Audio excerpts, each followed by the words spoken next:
Hello dear students, welcome back to our channel Gyan lab once again. तो आज हम आपके लिए लेकर आए हैं आपके ह्यूमन न्यूट्रिशन का आगे का topic, that is digestion in the small intestine.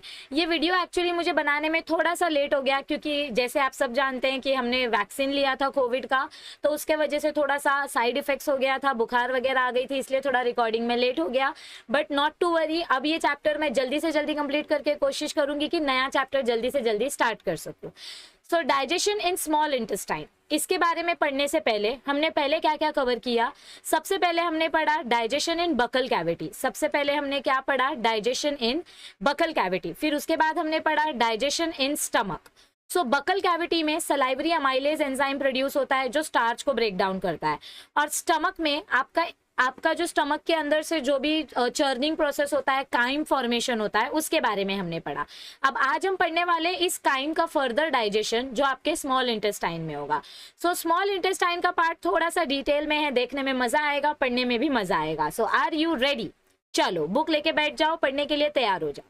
So digestion in small intestine में क्या बताया गया है, देखो वापिस एक बार बता देती हूँ। स्मॉल इंटेस्टाइन और लार्ज इंटेस्टाइन में फर्क क्या होता है? स्मॉल इंटेस्टाइन का जो ट्यूब होता है वो डायमीटर पतला होता है, लार्ज इंटेस्टाइन के ट्यूब का डायमीटर मोटा होता है। इसीलिए स्मॉल इंटेस्टाइन को स्मॉल बोला जाता है, because of the diameter.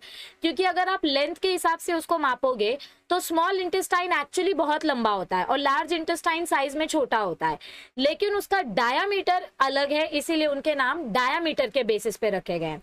So small intestine का डायमीटर छोटा होता है, इसीलिए उसको स्मॉल इंटेस्टाइन बोलते हैं। लार्ज इंटेस्टाइन का डायमीटर बड़ा होता है, इसीलिए उसको लार्ज इंटेस्टाइन बोलते हैं। In the small intestine, intestinal juice, bile juice and pancreatic juice are mixed with food. देखो यहाँ से आपका स्मॉल इंटेस्टाइन स्टार्ट हो रहा है। This is the first part of small intestine. ये आपका स्मॉल इंटेस्टाइन का फर्स्ट पार्ट है, जिसको हम बोलते हैं डुओडेनम। जिसको हम क्या बोलते हैं? डुओडेनम। सो ये डुओडेनम में आपका फूड एंटर करने से पहले, डुओडेनम के अंदर फूड एंटर करने से पहले हमारे स्टमक के अंदर जो फूड होता है, उस फूड के साथ क्या क्या चीजें मिक्स की जाती हैं? उस फूड के साथ इंटेस्टिनल जूस मिक्स किया जाता है, बाइल जूस मिक्स किया जाता है, और पैनक्रियाटिक जूस मिक्स किया जाता है। क्या क्या चीजें मिक्स होती हैं? Intestinal juice, bile juice and pancreatic juice. ये तीन जूस मिक्स किए जाते हैं हमारे फूड के साथ, ताकि ये जो एसिडिक फूड है, इस एसिडिक फूड को हम थोड़ा सा अल्कलाइन बना सकें। क्या बना सकें? अल्कलाइन बना सकें। देखो एकदम शॉर्ट में एक बार आपको फिर से बता देती हूँ। हमारे स्टमक में जो HCl प्रोड्यूस होता है, वो HCl खाने को डाइजेस्ट करने में हेल्प करता है, लेकिन अगर उतना स्ट्रॉन्ग HCl स्मॉल इंटेस्टाइन में जाएगा तो स्मॉल इंटेस्टाइन के सेल्स सेंसिटिव होते हैं, जिसके वजह से स्मॉल इंटेस्टाइन के सेल्स डैमेज हो सकते हैं। सो ये एसिडिक फूड स्मॉल इंटेस्टाइन में जाने से पहले इसको हमको अल्कलाइन कन्वर्ट करना होता है, यानी कि इसको बेसिक बनाना होता है। क्योंकि स्मॉल इंटेस्टाइन के अंदर अगर ज्यादा एसिडिक फूड गया तो स्मॉल इंटेस्टाइन के सेल्स डैमेज हो जाएंगे। सो देखो इधर पे क्या बोला गया है। The in small intestine, intestinal juice, bile juice and pancreatic juice, ये तीनों के तीनों हमारे फूड के साथ मिक्स हो जाते हैं। Intestinal juice, bile juice and pancreatic juice, ये तीनों के तीनों हमारे फूड के साथ मिक्स हो जाते हैं। किसके साथ मिक्स होते हैं ये? All these three juices mix with our food, ताकि हमारा फूड कैसा बन सके? ताकि हमारा फूड अल्कलाइन बन सके। कैसा बन सके हमारा फूड? अल्कलाइन बन सके। अल्कलाइन मतलब क्या होता है? मोर देन 7 pH, जिसका pH 7 से ज्यादा हो, जिसका pH 7 से ज्यादा हो, यानी कि बेसिक pH होना चाहिए, ताकि स्मॉल इंटेस्टाइन के सेल्स को डैमेज ना पहुंच सके। Peristaltic movements of muscularis layer help in proper mixing of digestive juices with chyme. क्या बोला गया है? हमारे स्टमक के अंदर जो मस्कुलरिस लेयर होती है, हमारे स्टमक में जो मस्कुलरिस लेयर होती है, ये मस्कुलरिस लेयर क्या करती है? हमारा ये जो फूड है जो स्टमक में है, इस फूड को हम काइम बोलते हैं। इस फूड को हम क्या बोलते हैं? काइम बोलते हैं। तो ये काइम हमारे अलग अलग जूसेस के साथ मिक्स होके एकदम पेस्ट जैसा स्ट्रक्चर बना लेता है। कैसा स्ट्रक्चर बना लेता है? एकदम लिक्विड पेस्ट जैसा स्ट्रक्चर बनाता है, ताकि उसका मैक्सिमम डाइजेशन हो जाए स्टमक में। मैक्सिमम डाइजेशन किधर हो जाए? स्टमक के अंदर हो जाए। Bile juice and pancreatic juice are poured in duodenum through hepatopancreatic duct. देखो आपके लिवर से जो डक्ट आती है, आपके लिवर से जो डक्ट आती है उसको हम बोलते हैं हिपैटिक डक्ट, और आपके पैनक्रिया से जो डक्ट निकलती है उसको हम बोलते हैं पैनक्रियाटिक डक्ट।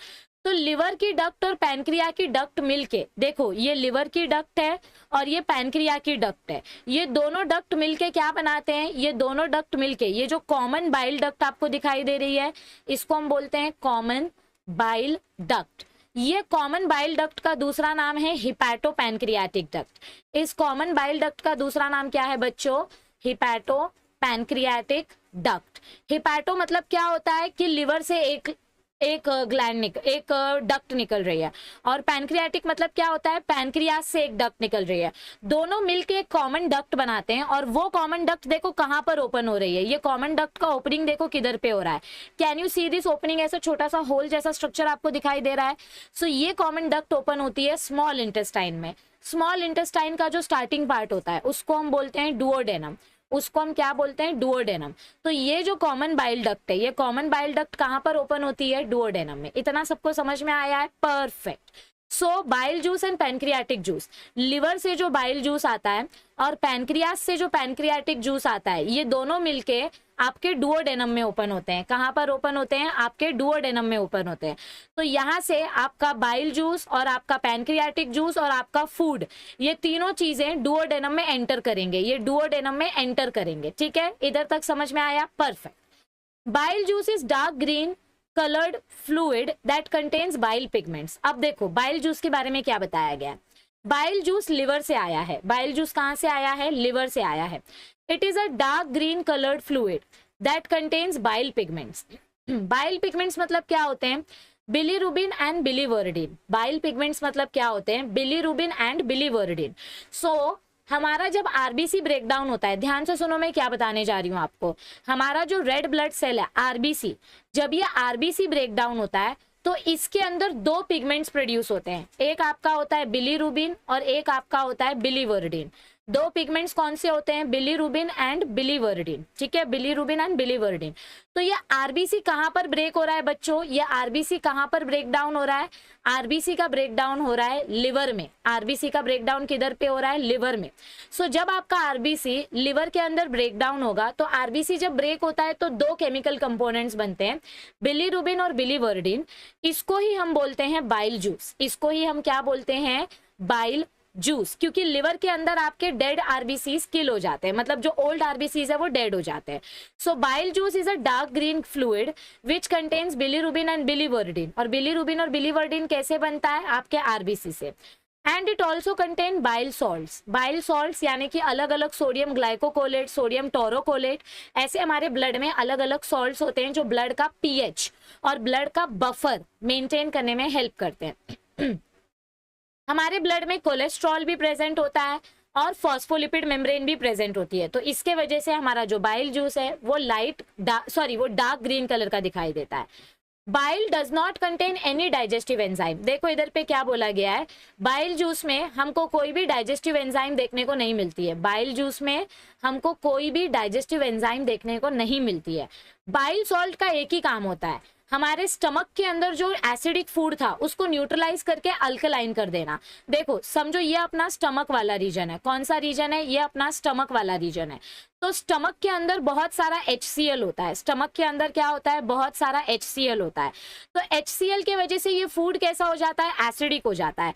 अब ये फूड जब इंटेस्टाइन के अंदर जाएगा, समझो ये अपना इंटेस्टाइन है, सो ये इंटेस्टाइन के सेल्स बहुत ज्यादा सेंसिटिव होते हैं। इंटेस्टाइन के सेल्स कैसे होते हैं, बहुत ज्यादा सेंसिटिव होते हैं। तो ये एसिडिक फूड इंटेस्टाइन के अंदर नहीं जाना चाहिए, ये एसिडिक फूड डायरेक्ट इंटेस्टाइन के अंदर नहीं जाना चाहिए। सो इस फूड का एसिडिटी कम करने की रिस्पॉन्सिबिलिटी किसकी होती है, बाइल जूस की।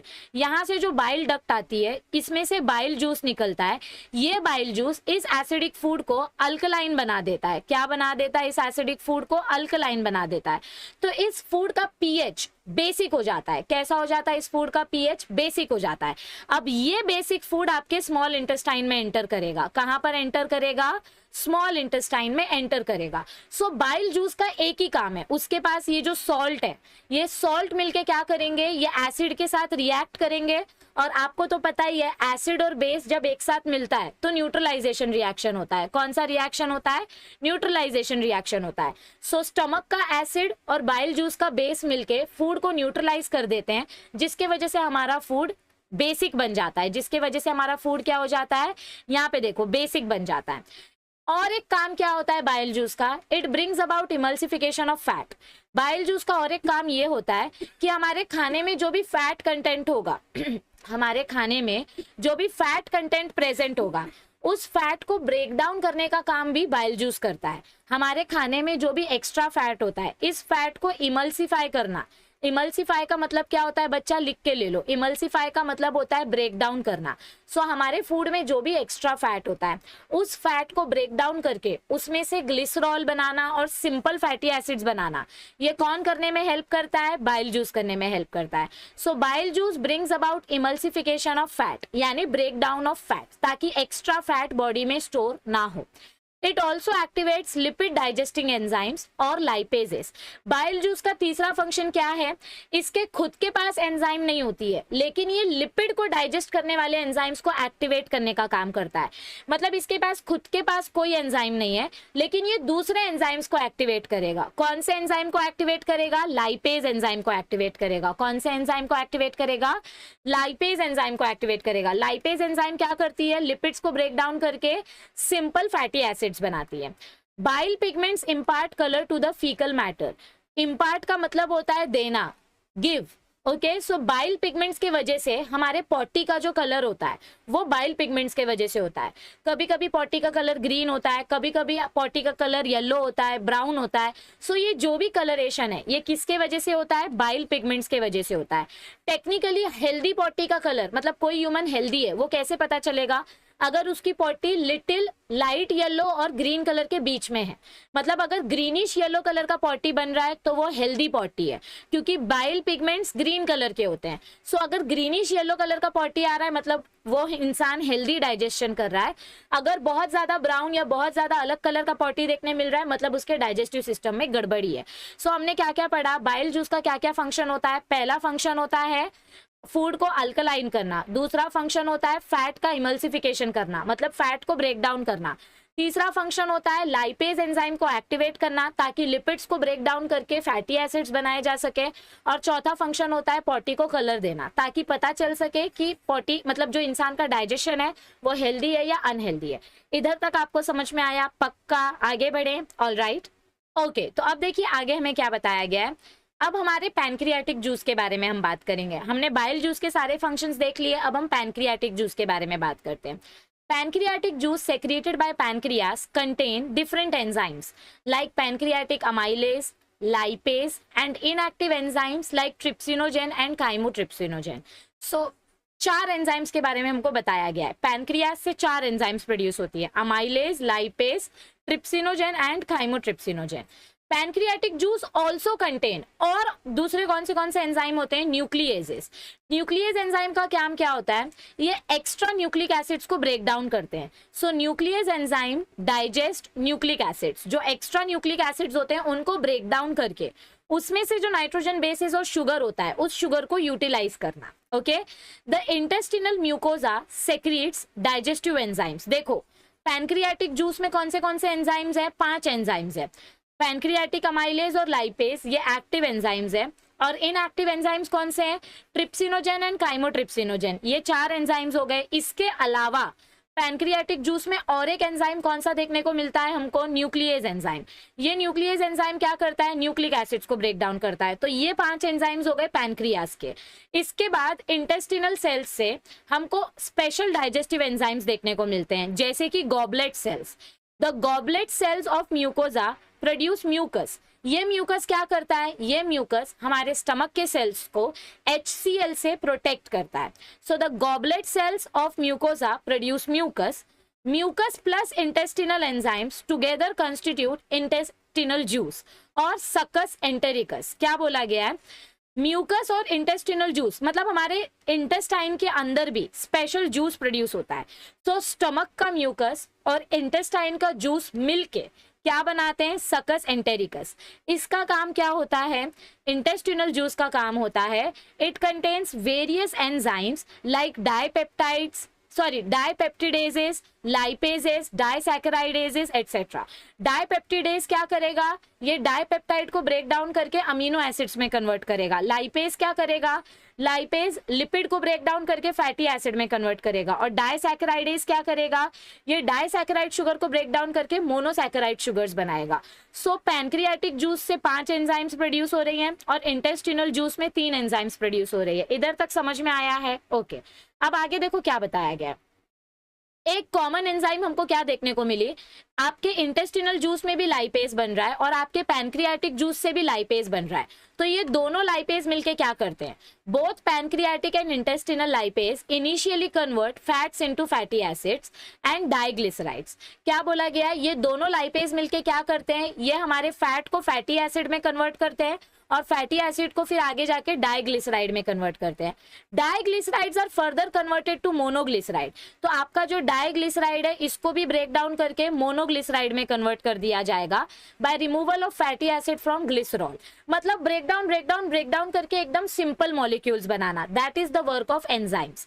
The mucus and bicarbonates present in pancreatic juice protect the intestinal mucosa and provide alkaline medium for enzymatic action. देखो क्या बोला गया है, हमारे स्टमक में और हमारे इंटेस्टाइन में जो म्यूकस और सॉल्ट प्रेजेंट होते हैं, बाइकार्बोनेट मतलब सॉल्ट, तो म्यूकस और सॉल्ट मिलके क्या करते हैं, ये हमारे स्टमक में और इंटेस्टाइन में अल्कलाइन कंडीशन क्रिएट करते हैं। कौन सी कंडीशन क्रिएट करते हैं, अल्कलाइन। अल्कलाइन कंडीशन मतलब क्या होता है, बेसिक कंडीशन, यानी एसिडिक कंडीशन को न्यूट्रलाइज करने के लिए बेसिक कंडीशन क्रिएट किया जाता है। ये बेसिक कंडीशन क्या करेगा, ये हमारे स्टमक को और हमारे इंटेस्टाइन को एसिडिक कंडीशन से बचाएगा और एंजाइम्स को एक्टिवेट करेगा। क्योंकि बहुत बार एंजाइम्स को एक्टिवेट करने के लिए भी हमको अल्कलाइन कंडीशंस क्रिएट करना पड़ता है। क्या क्रिएट करना पड़ता है, अल्कलाइन कंडीशंस क्रिएट करना पड़ता है। हमने पढ़ा था बायोमोलिक्यूल्स वाले चैप्टर में कि एंजाइम्स एक पर्टिकुलर पीएच, एक पर्टिकुलर टेम्परेचर पे ही काम करते हैं। सारे के सारे एंजाइम्स एसिडिक पीएच में काम नहीं करेंगे। सो एंजाइम्स को एक्टिवेट करने के लिए भी हमको कैसी कंडीशन चाहिए, अल्कलाइन कंडीशन चाहिए। हमारा जो सब म्यूकोजल मेम्ब्रेन होता है, हमने पढ़ा था ना कि हमारा जो फूड ट्रैक है, जो ईसोफेगस है, वो 4 लेयर से बना है, म्यूकोजा, सब म्यूकोजा, फिर उसके बाद मस्कुलरिस लेयर और फिर अंदर का एंडोथेलियल लेयर। तो इस तरीके से हमारा जो सब म्यूकोजल लेयर होता है, सब म्यूकोजल लेयर के पास जो एक स्पेशल ग्लैंड होती है, Brunner's gland, they help in the action of goblet cells. मतलब बेसिकली म्यूकोज के पास एक ग्लैंड होती है जिनको हम बोलते हैं ब्रनर्स ग्लैंड। ये ब्रनर्स ग्लैंड क्या करती है, ये गॉबलेट सेल्स का फंक्शन इंक्रीज करने में हेल्प करती है। Most of the digestion gets over in small intestine. 90% digestion small intestine में खत्म हो जाता है, 95% ऑफ डाइजेशन स्मॉल इंटेस्टाइन में खत्म हो जाता है। देखो अब मैं आपको एक स्टेप बाय स्टेप पाथवे बताती हूँ। Let us study the action of pancreatic and intestinal secretion in sequential manner. Okay, देखो यहाँ पे मैं आपको एक स्टेप बाय स्टेप तरीके से बताती हूँ कि आपका पैनक्रियाटिक जूस और आपका इंटेस्टिनल जूस कैसे काम करता है। ये देखो, जब हमारे पैनक्रियाटिक जूस में जो अमाइलेज एंजाइम है, वो अमाइलेज एंजाइम क्या करेगा, वो हमारे स्टार्च और ग्लाइकोजन के ऊपर एक्ट करेगा। समझो ग्लाइकोजन और स्टार्च दोनों के दोनों पॉलीसैकेराइड है। इन दोनों को ब्रेक डाउन करने के लिए अमाइलेज एंजाइम चाहिए और ये अमाइलेज एंजाइम बेसिक पीएच पे ही एक्टिवेट होती है, अल्कलाइन पीएच पे। तो ये अमाइलेज एंजाइम पैनक्रियाटिक जूस से आई है। कहाँ से आई है, पैनक्रियाटिक जूस से आई है। सो ये अमाइलेज एंजाइम क्या करेगी, ये स्टार्च और ग्लाइकोजन को ब्रेक डाउन करके डाइसैकेराइड्स में कन्वर्ट करती है। किस में कन्वर्ट करती है, डाइसैकेराइड्स में कन्वर्ट करती है। फिर इन डाइसैकेराइड्स को आगे मोनोसैकेराइड में कन्वर्ट करने के लिए हम किसकी मदद लेते हैं, हम इंटेस्टिनल जूस की मदद लेते हैं। क्योंकि इधर पे हमने क्या पढ़ा था, इंटेस्टिनल जूस में क्या बनते हैं, डाइसैकेराइडेजेस। देखो इधर पे क्या दिया गया है, इंटेस्टिनल जूस में क्या बनते हैं, डाइसैकेराइडेजेस। ये डाइसैकेराइडेजेस क्या करेंगे, ये माल्टोज को ब्रेक डाउन, कोई भी डाइसैकेराइड शुगर है उसको ब्रेक डाउन करके मोनोसैकेराइड शुगर बनाएंगे। क्या बनाएंगे, मोनोसैकेराइड शुगर बनाएंगे। सो ये देखो, ये आपका अमाइलेज है, ये आपके स्टार्च और ग्लाइकोजन को ब्रेक डाउन करके माल्टोज और मतलब डाइसैकेराइड बनाता है। तो इधर पे देखो थियोरी में भी हमको सेम चीज दी गई है। Pancreatic amylase act on glycogen and starch and convert those two disaccharides. ये फर्स्ट पॉइंट समझ में आया। ओके, अब नेक्स्ट एंजाइम है लाइपेज एंजाइम। ये लाइपेज एंजाइम आपके इंटेस्टिनल जूस में भी था और आपके पैनक्रियाटिक जूस में भी था। इसका काम क्या होता है, ये हमारे फैट को, फैट मतलब ट्राइग्लिसराइड को कन्वर्ट करता है मोनोग्लिसराइड्स में। किस में कन्वर्ट करता है, मोनोग्लिसराइड्स में। कौन? Lipase enzyme. So lipase enzyme hydrolyse fat molecules into fatty acids and monoglycerides. तो देखो इधर पे आपको फैटी एसिड्स देखने को मिल रहे हैं और मोनोग्लिसराइड्स देखने को मिल रहे हैं. सो ये किसके वजह से होता है? लाइपेज एंजाइम की वजह से. और ये लाइपेज एंजाइम कौन से पीएच में एक्टिवेट होता है? ये 8 मतलब अल्कलाइन पीएच में एक्टिवेट होता है. फिर इसके बाद नेक्स्ट एंजाइम कौन सी आती है? इंटेस्टिनल जूस में जो पैनक्रियाटिक जूस में जो इनएक्टिव एंजाइम होती है, ट्रिप्सिनोजेन एंड काइमोट्रिप्सिनोजेन. ओके, सो सबसे पहले इनएक्टिव ट्रिप्सिनोजेन जो प्रेजेंट होती है पैनक्रियाटिक जूस में, inactive trypsinogen present in pancreatic juice is converted to its active form trypsin. ये देखो हमारा जो inactive trypsinogen है ये हम active trypsin में कन्वर्ट कर देते हैं, लेकिन इसको एक्टिव बनाने के लिए हमको एक स्पेशल सब्सटेंस या स्पेशल केमिकल की जरूरत पड़ती है जिसको हम बोलते हैं एंटेरोकाइनेज. ये एक अलग ही एंजाइम है, ये एक अलग एंजाइम है जो हमारे स्मॉल इंटेस्टाइन में प्रेजेंट रहती है. So this conversion is brought about by enterokinase present in intestinal juice. तो ये एंजाइम कहाँ पर प्रेजेंट है? ये हमारे इंटेस्टिनल जूस का एंजाइम है और ये एंजाइम पैनक्रियाटिक जूस का है. सो पैनक्रियाटिक जूस के एंजाइम को एक्टिवेट करने के लिए इंटेस्टिनल जूस के एंजाइम की जरूरत पड़ती है जो हमारे ट्रिप्सिनोजेन को ट्रिप्सिन में कन्वर्ट कर देती है. ये ट्रिप्सिन क्या करेगा? ये ट्रिप्सिन का 2 फंक्शन होता है. इस ट्रिप्सिन के कितने फंक्शंस होते हैं? 2 फंक्शंस होते हैं. इसका पहला फंक्शन होता है प्रोटीन को पॉलीपेप्टाइड्स में कन्वर्ट करना और दूसरा फंक्शन होता है काइमोट्रिप्सिनोजेन को काइमोट्रिप्सिन में कन्वर्ट करना. मतलब देखो क्या क्या बोला मैंने आपको, हमारे पैनक्रियाटिक जूस में जो ट्रिप्सिनोजेन होता है इसको एक्टिवेट करने के लिए हमको इंटेस्टिनल जूस की जरूरत पड़ती है क्योंकि इंटेस्टिनल जूस में एक स्पेशल एंजाइम बनता है एंटेरोकाइनेज एंजाइम. तो ट्रिप्सिनोजेन को एक्टिवेट करने के लिए एंटेरोकाइनेज एंजाइम चाहिए. ये एंटेरोकाइनेज एंजाइम क्या करेगा? ये ट्रिप्सिनोजेन को ट्रिप्सिन में कन्वर्ट करेगा. फिर ये ट्रिप्सिन क्या करेगी? ये ट्रिप्सिन हमारे प्रोटीन को पॉलीपेप्टाइड में कन्वर्ट करेगी. किस में कन्वर्ट करेगी? प्रोटीन को पॉलीपेप्टाइड में कन्वर्ट करेगी. और दूसरा फंक्शन क्या होता है इस ट्रिप्सिन का? यही ट्रिप्सिन एंजाइम हमारे काइमोट्रिप्सिनोजेन को काइमोट्रिप्सिन में कन्वर्ट करेगी. This is the second function. First function क्या है? प्रोटीन को पॉलीपेप्टाइड में कन्वर्ट करना. और सेकेंड फंक्शन क्या है? काइमोट्रिप्सिनोजेन को काइमोट्रिप्सिन में कन्वर्ट करना. देखो कभी भी अगर आपके एंजाइम के आगे जेन लगा हुआ है, GEN, मतलब समझ जाओ कि ये इनएक्टिव फॉर्म में प्रेजेंट है. कौन से फॉर्म में प्रेजेंट है? इनएक्टिव फॉर्म में प्रेजेंट है. इतना क्लियर हुआ सबको? Perfect. So trypsin converts proteins as well as proteoses and peptones to polypeptides. It also converts chymotrypsinogen to active chymotrypsin. अब ये काइमोट्रिप्सिन क्या करेगा? ये काइमोट्रिप्सिन इस पॉलीपेप्टाइड को अमीनो एसिड में कन्वर्ट करेगा. ये काइमोट्रिप्सिन क्या करेगा? ये इस पॉलीपेप्टाइड को अमीनो एसिड में कन्वर्ट करेगा. मतलब आपके पास कॉम्प्लेक्स प्रोटीन था, आपके पास कॉम्प्लेक्स प्रोटीन चेन थी. इसको ब्रेक डाउन करने के लिए पहले ट्रिप्सिन की जरूरत पड़ी. किसकी जरूरत पड़ी? ट्रिप्सिन की. तो आपको पॉलीपेप्टाइड मिला. अब इस पॉलीपेप्टाइड को ब्रेक डाउन करके हमको अमीनो एसिड्स मिलेंगे. तो पॉलीपेप्टाइड को ब्रेक डाउन करने के लिए हमको किसकी जरूरत पड़ी? काइमोट्रिप्सिन की जरूरत पड़ी. किसकी जरूरत पड़ी? काइमोट्रिप्सिन की जरूरत पड़ी. और ये काइमोट्रिप्सिन एंजाइम किधर से एक्टिवेट होता है? ट्रिप्सिन मॉलिक्यूल की मदद से. तो ये आपके पूरे पैनक्रियाटिक जूस के एंजाइम्स है. कौन से एंजाइम्स है? पैनक्रियाटिक जूस के एंजाइम्स है. इधर पे सिर्फ एक ही एंजाइम इंटेस्टिनल जूस का है, that is enterokinase. Lipase enzyme भी आपके इंटेस्टिनल जूस में प्रेजेंट होता है. सो ये 2 एंजाइम्स इंटेस्टिनल जूस में है और बाकी सारे के सारे एंजाइम्स पैनक्रियाटिक जूस के. लाइपेज एक्चुअली दोनों में प्रेजेंट होता है, पैनक्रियास में भी और इंटेस्टिनल जूस में भी. इतना समझ में आया है? ओके. अब देखो यहाँ पे एक बॉक्स रह गया था बताना, डू यू नो का. तो ये डू यू नो के बॉक्स में क्या बताया गया है? हमको भूख क्यों लगती है? Why do we feel hungry? तो हमारी बॉडी में एक स्पेशल हार्मोन होता है रेलिन हार्मोन. G और H इसमें साइलेंट है. Ghrelin hormone is a hormone that is produced mainly by the stomach and small intestine, pancreas and brain. देखो ये हार्मोन कहाँ से प्रोड्यूस होता है? ये हार्मोन हमारे स्मॉल इंटेस्टाइन, स्टमक, पैनक्रियाज और ब्रेन से प्रोड्यूस होता है. It is known as the hunger hormone. इस हार्मोन को हम क्या बोलते हैं? इस हार्मोन को हम हंगर हार्मोन बोलते हैं because it stimulates appetite, increases food intake and promotes fat storage. जैसे ये हार्मोन प्रोड्यूस होता है, ये हार्मोन क्या करता है? ये प्रोड्यूस होके हमारे इंटेस्टाइन और हमारे स्टमक के सेल्स को बोलता है कि खाना मांगो. तो हमारा ब्रेन क्या करता है? हमारी बॉडी को मैसेज देता है कि तुमको भूख लगी, अब तुमको खाना खाने की जरूरत है. क्योंकि धीरे धीरे करके हमारी बॉडी के सेल्स थकने लग जाते हैं, उनको एनर्जी की कमी होने लग जाती है. तो सेल्स को जैसे ही एनर्जी की कमी होगी, सेल्स क्या रिलीज करना स्टार्ट कर देंगे? रेलिन हार्मोन्स रिलीज करना स्टार्ट कर देंगे. ये रेलिन हार्मोन क्या करेगा? ये हमारी बॉडी में हंगर की सिचुएशन क्रिएट करता है. सो सबको इतना समझ में आया है? पक्का? आगे बढ़े. All right. एक एंजाइम तो रह ही गई, कौन सी एंजाइम? हमारे पैनक्रियाज में और एक स्पेशल एंजाइम बनती है, दैट इज न्यूक्लिएजेस। हमने 5 एंजाइम बोला था ना, amylase, lipase, nucleases, काइमोट्रिप्सिनोजेन and trypsinogen. तो ये जो न्यूक्लियस एंजाइम होता है, ये जो न्यूक्लियस एंजाइम होता है, ये न्यूक्लियस एंजाइम क्या करता है? It is present in pancreatic juice and it helps in the digestion of nucleic acids to produce pentose sugar and nitrogen base. क्योंकि न्यूक्लिक एसिड न्यूक्लियोटाइड से बनते हैं। न्यूक्लियोटाइड्स किससे बनते हैं? न्यूक्लियोटाइड्स बनते हैं न्यूक्लियोसाइड और फॉस्फेट ग्रुप से। न्यूक्लियोसाइड को अगर ब्रेक डाउन करेंगे तो हमको शुगर और नाइट्रोजनस बेस देखने को मिलता है। सो जो एक्स्ट्रा न्यूक्लिक एसिड्स रहता है, इस एक्स्ट्रा न्यूक्लिक एसिड्स को ब्रेक डाउन करके हमको फाइनल प्रोडक्ट क्या मिलता है? शुगर और नाइट्रोजन बेस। कौन सी शुगर मिलती है? Ribose sugar. याद आ रहा है, डीएनए के स्ट्रक्चर में हमने न्यूक्लियोटाइड का स्ट्रक्चर पढ़ा था, अगर याद है तो अच्छे से समझ में आएगा। अब हम पढ़ेंगे एक्शन ऑफ इंटेस्टिनल जूस के बारे में, कि इंटेस्टाइन के अंदर जो जूस बनता है उसका क्या क्या काम होता है।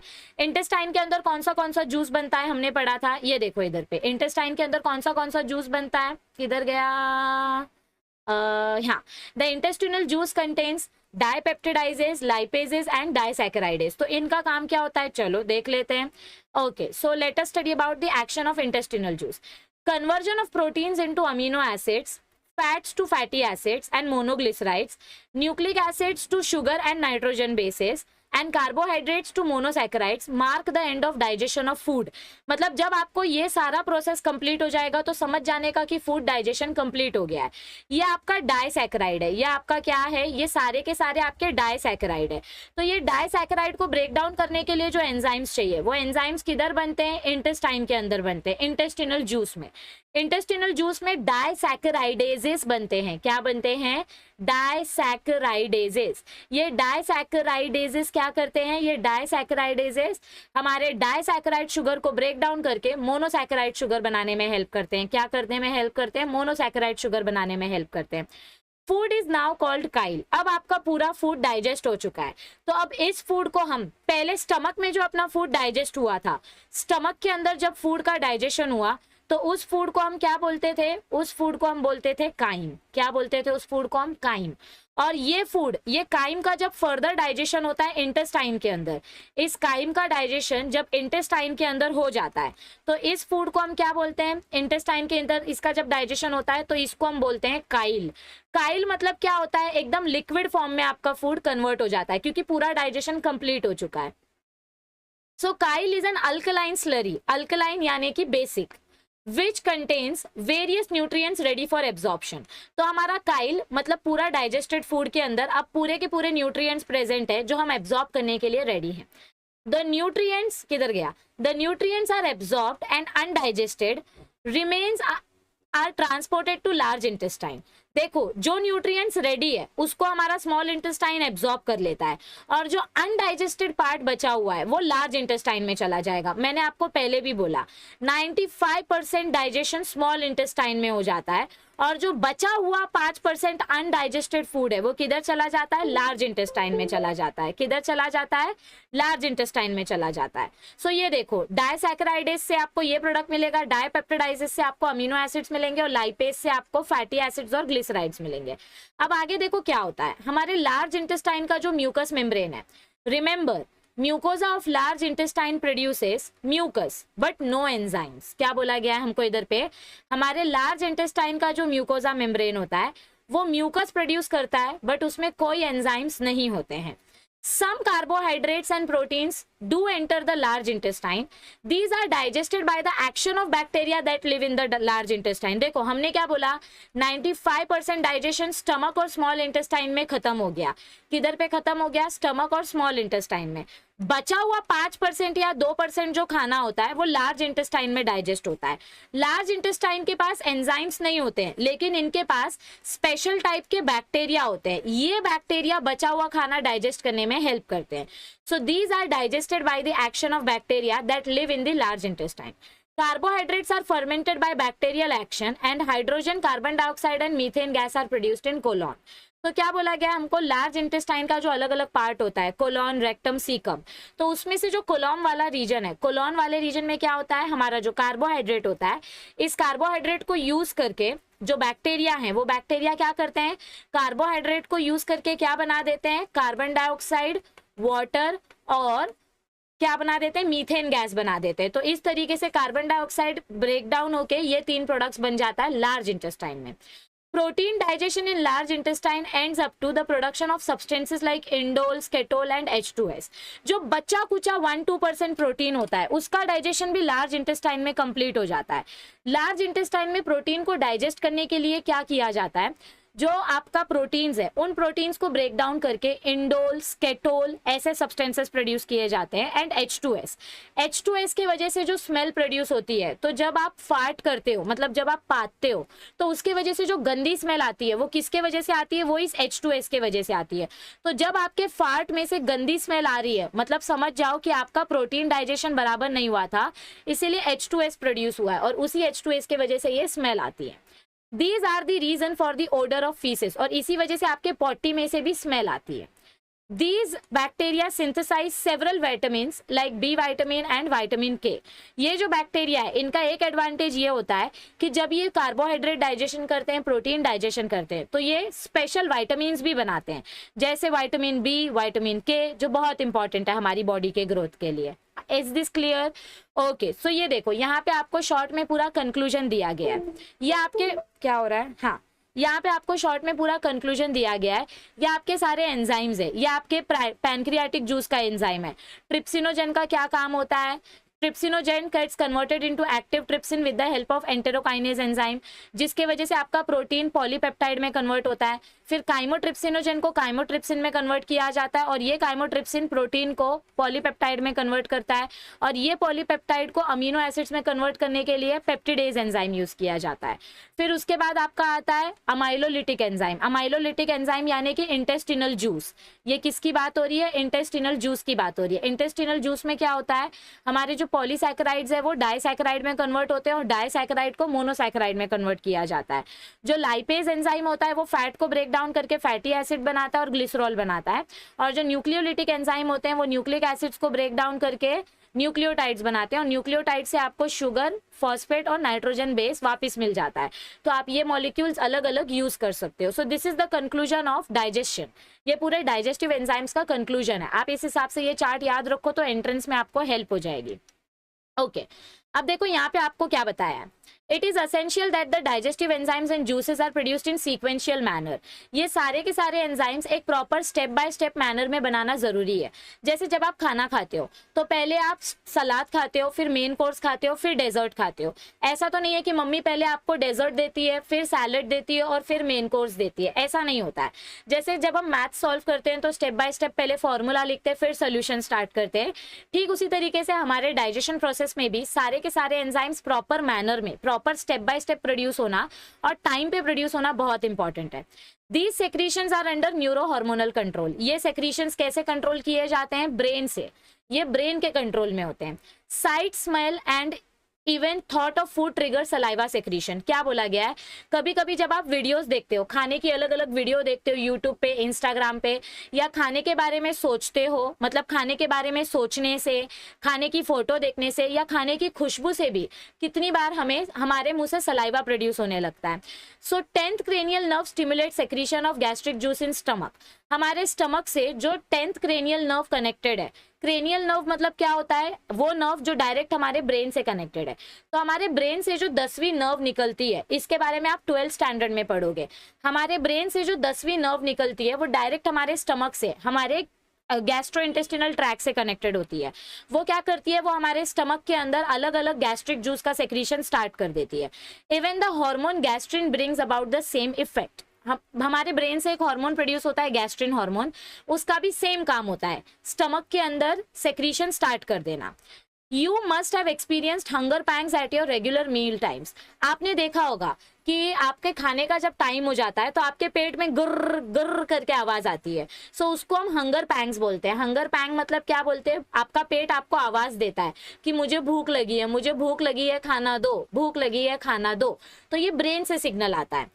Can you now reason out why it happens. तो ये सब किसके वजह से होता है, ये सब रेलिन हार्मोन एंड गैस्ट्रिन हार्मोन के वजह से होता है। किसके वजह से होता है, ghrelin hormone and gastrin hormone के वजह से होता है। तो अब आगे देखो क्या बताया गया है, intestinal mucosa produces hormones like. Intestinal mucosa में कौन से हार्मोन्स बनते हैं, secretin hormone, cholecystokinin hormone and gastrin inhibiting peptide. इन तीनों हार्मोन्स का फंक्शन देखो क्या होता है। पहला हार्मोन कौन सा है? Secretin hormone.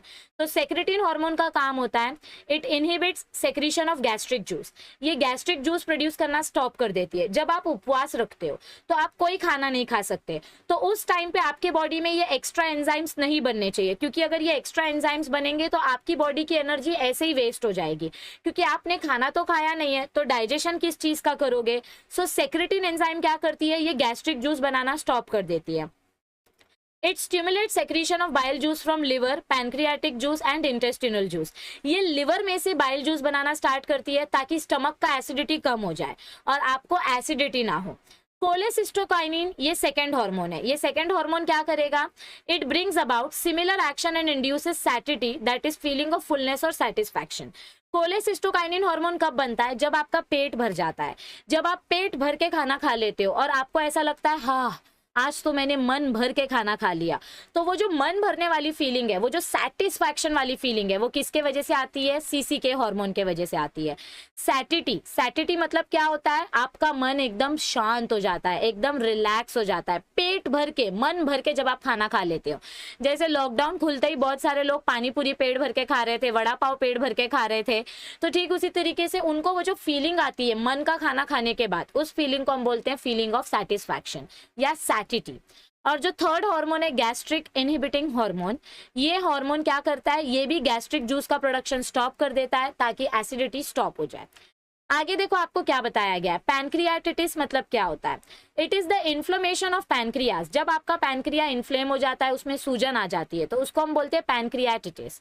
It may occur due to alcoholism and chronic gallstones. तो ये किसके वजह से होता है? या तो बहुत ज्यादा अल्कोहल कंज्यूम करने की वजह से, या तो आपके गॉल ब्लैडर में स्टोन्स प्रोड्यूस होने के वजह से। Other reasons include high level of calcium, fats in blood etcetera. So किसी भी रीजन के वजह से पैनक्रियाटिटिस हो सकता है, इन रीजंस के वजह से। However, in 70% of the people without pancreatitis, main reason is with pancreatitis, main reason is alcoholism। मतलब 70% केसेस अल्कोहल कंडीशन में देखे जाते हैं। अब यहाँ पे आपको एक इंटरेस्टिंग क्वेश्चन पूछा गया है, use your brain power, make a flow chart for digestion of carbohydrate. तो कार्बोहाइड्रेट कैसे डाइजेस्ट होते हैं ये देखो, ये उसका फ्लो चार्ट है। ओके, सो कार्बोहाइड्रेट के डाइजेशन के लिए आप पहले ये लिखोगे, क्या लिखोगे यहाँ पे? हाँ, पहले ये लिखोगे कि स्टार्च को ब्रेक डाउन करने के लिए अमाइलेज एंजाइम चाहिए जो डाइसैकेराइड बनाता है, और फिर इस डाइसैकेराइड को ब्रेक डाउन करने के लिए अलग अलग डाइसैकेराइड्स चाहिए। तो ये वाला पार्ट और ये वाला पार्ट मिलके आपका डाइसैकेराइड का डाइजेशन वाला चार्ट कंप्लीट हो जाएगा। फिर उसके आगे क्या बताया गया है? What is a pro enzyme? Pro enzyme मतलब क्या होता है? Inactive enzyme. हमने दो इनएक्टिव एंजाइम के बारे में पढ़ा, एक ट्रिप्सिनोजेन और एक काइमोट्रिप्सिनोजेन। एक ट्रिप्सिनोजेन और एक काइमोट्रिप्सिनोजेन। मैंने आपको क्या बोला? किसी भी एंजाइम के आगे अगर जेन लिखा है तो समझ जाओ कि वो इनएक्टिव फॉर्म में प्रेजेंट है। कौन से फॉर्म में प्रेजेंट है? इनएक्टिव फॉर्म में।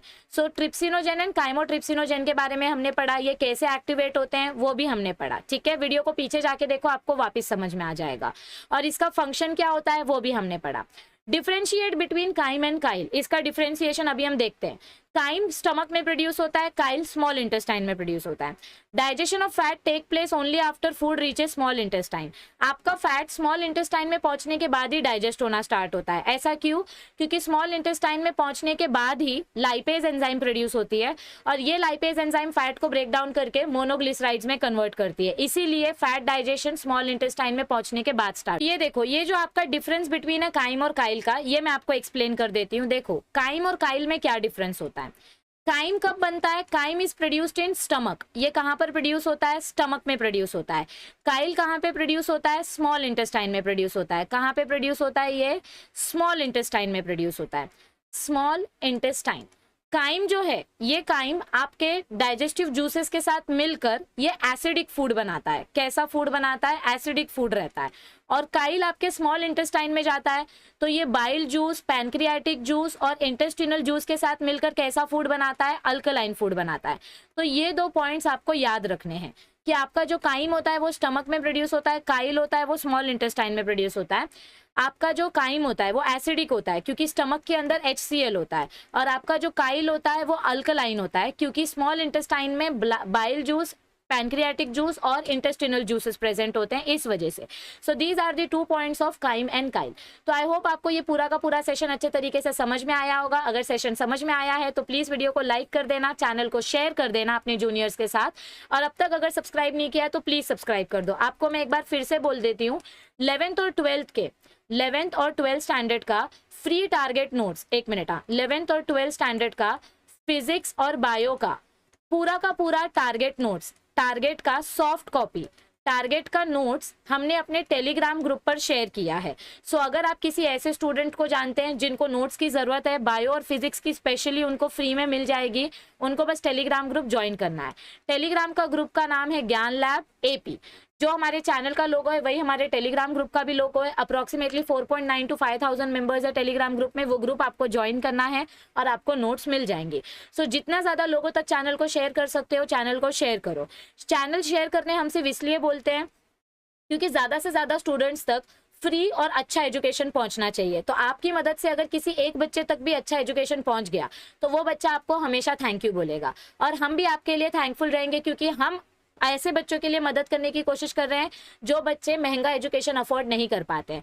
तो हम मेहनत करते हैं कि आपको अच्छे से सारी चीज़ें समझा पाएं। तो आप सिर्फ एक ही काम करो, आप पहले तो खुद इस चैनल को सब्सक्राइब कर लो ताकि आपको नोटिफिकेशन मिलते रहे, और साथ ही साथ अपने फ्रेंड्स के साथ भी आप इस चैनल को शेयर करो ताकि उनकी भी हेल्प हो सके। बने रहो ज्ञान लैब चैनल के साथ, मिलते हैं जल्दी। इसी तरीके से अपना प्यार दिखाते रहिए और पढ़ते रहिए। Thank you, stay tuned, see you soon.